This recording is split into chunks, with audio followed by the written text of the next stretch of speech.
All right, so today we'll be talking about the upcoming frog dissection lab. Cannot wait to get our hands on some frog guts. All right, so let's start with the mouth, nostrils, and eyes. So, number one here, that is the nictitating membrane that protects the eyes. It's kind of like a clear eyelid. Number two, pointed over here, is the tympanic membrane. It's like the eardrum, it collects the sound, which allows the frogs to hear underwater. Pretty amazing little thing there. Looking inside the mouth here, so this is the mouth filleted wide open for us here. So number one, up here along the outside is I'm moving the mouse across it. That's the maxillary teeth. These are along the inner edge of the upper jaw. You can feel those with your fingers when you cut the frog open. Number three, on the roof of the mouth, the vomerine teeth. These are used to hold onto the prey. They don't use these teeth to chew on anything. They swallow their prey whole, which is fantastic. Number six, we see here where those little openings are on the side where I'm moving the mouse there. Those are the openings to these eustachian tubes. Number two, the internal nares up here. You can see at the top those two openings there. Those go into the nares of the nostrils. And then eight, the glottis, like the epiglottis, right? It covers where the oxygen and things will go.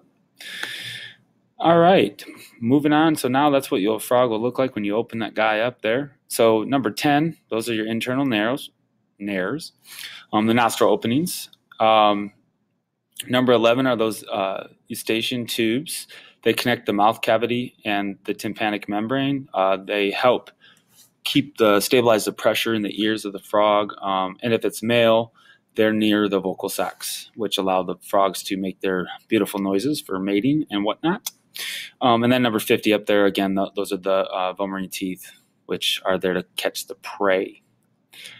All right, so the internal structure of the beautiful female frog. So if you get a female like this here, 31 up here, those are eggs. 32 is the oviduct, which are the tubes that carry the eggs after they have been made. So that's the little ducts that carry down like an air duct, but these carry eggs inside the air. On this picture here, you will see at number 22 there we have more eggs. This is kind of a farther away look. 18 is the liver. So the liver is that big brown guy here moving with the mouse. It has 3 lobes. It produces bile, which ours does too, right? Oh, okay. Food does not pass through it, just like ours, but blood does. Still considered part of the digestive system, which hopefully we remember. Number 9 is down here. It looks kind of like a shrimp. Down here, number 9. That is the stomach. Number 6, which is up here, we're moving the mouse towards the top of the diagram. That is a ventricle of the heart. So that is one of the parts of the heart. And then number 12, which is over here on the left side, that is the small intestine, which absorbs nutrients. All right, the heart. So the 3 chambers. So you'll see the heart is this guy here. 36 is the ventricle, which is the bottom part of the heart. 35 is the atrium, which is the attic or the top part of the heart. And those are, you'll see that's kind of hard to get out.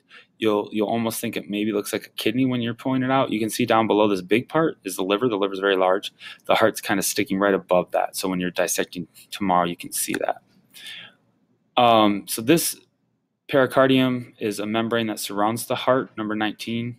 You can kind of see it up here.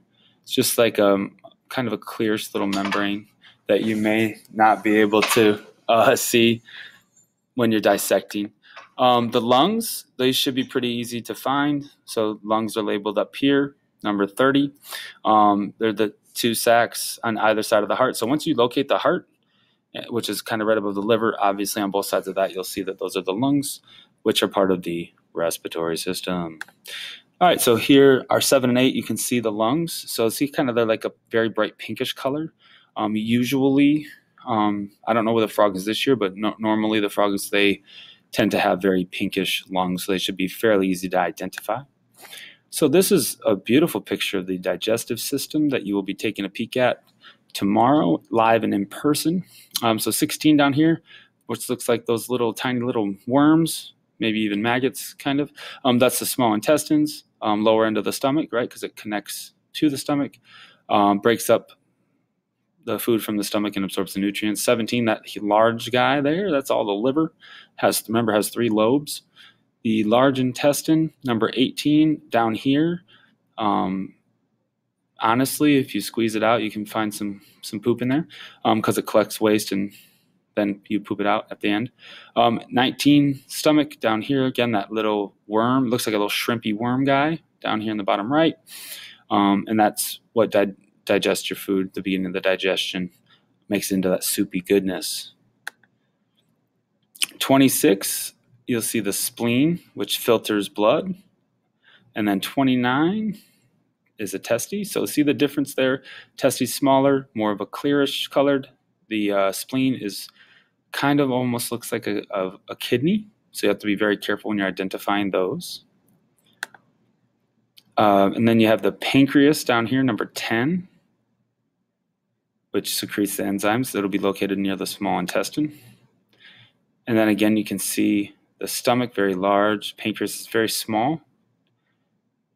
And right there attached to the stomach and small intestine. So here's another look at the digestive system when you get it all out there. So 16, there's a small intestine there. 19, stomach. And then the gallbladder, which is connected to the liver. And again, you're going to have to be very careful when you're cutting this to get the gallbladder because it's relatively small. All right, number 11, which you can barely see down here at the bottom. The pylorus is a muscular valve between the stomach and small intestine. You probably aren't going to be able to identify that in all honesty, but just know it's there. And then 23, the kidney, which you can see here. They're located on either side of the spine. So if you find the spine, you should be able to find the kidneys. They filter the blood for the excretory system, which we know. So again, here's some more pictures. So 23 and 24, you can see the kidney. That's a pretty good picture there in 24 that I'm circling there. That's like a pretty good kidney to look at. These little guys here, up here that are yellow, 21, the fat bodies, they're just what they say. They're fat to help insulate the frog. 27, the urinary bladder down here, may be relatively hard to locate, but you may be able to get it. And we know that the bladder holds the urine before you excrete it out of the body. Again, so 21, some more pictures of fat bodies. This is an up-close view of the testes. So they make them look much larger. They're actually, like I said, relatively small on a male.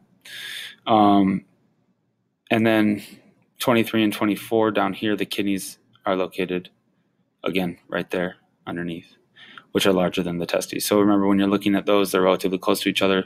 Kidneys will be much larger than the testes. All right. Now you can go on to watch the lab demos and actually participate in the virtual dissection and complete the rest of the activities in preparation for tomorrow's lab practicum. Enjoy.